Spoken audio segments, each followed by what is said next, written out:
అంటున్నారని నాకు న్యాయం చేస్తారని మీ దాకా మొరపెట్టుకుంటున్నానండి బాబు.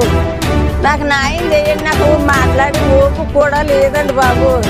చంద్రబాబు నాయుడు గారు, పవన్ కళ్యాణ్ గారు నాకు న్యాయం చేయండి బాబు. చంద్రబాబు నాయుడు గారు, పవన్ కళ్యాణ్ గారు మీకు నేను విజయవాడ 4 చుట్లు వచ్చాను. మీ కాగితాలు అప్పచెప్పానికి నాకు తిరిగి ఓపిక లేదు. నాకు న్యాయం చేస్తారని మీకు అందరికీ మీ మీడియా వాళ్ళకి నేను మొరపెట్టుకుంటున్నాను బాబు. నా మాట ఆలకించండి బాబు. 10 రూపాయలు డబ్బులు లేవండి. నాకు వేసుకోవడం మందు లేదు, తింటానికి ఇల్లు లేదు, తింటానికి తినలేదండి. నేను అలా అయిపోయానండి. నేను రోడ్డు పాయింట్లో కూకుని ఉన్నానండి. అలా నాకు బాగా నీరసం, గుండె జబ్బండి, నాకు బ్లడ్ షుగర్ అండి, బీపీ అండి, ఇంత మందులు కట్టుందండి. మందులు లేక ఇవాళ మంచాన్ని పడిపోయానండి. నాకు మాట్లాడి ఓపిక కూడా లేదండి.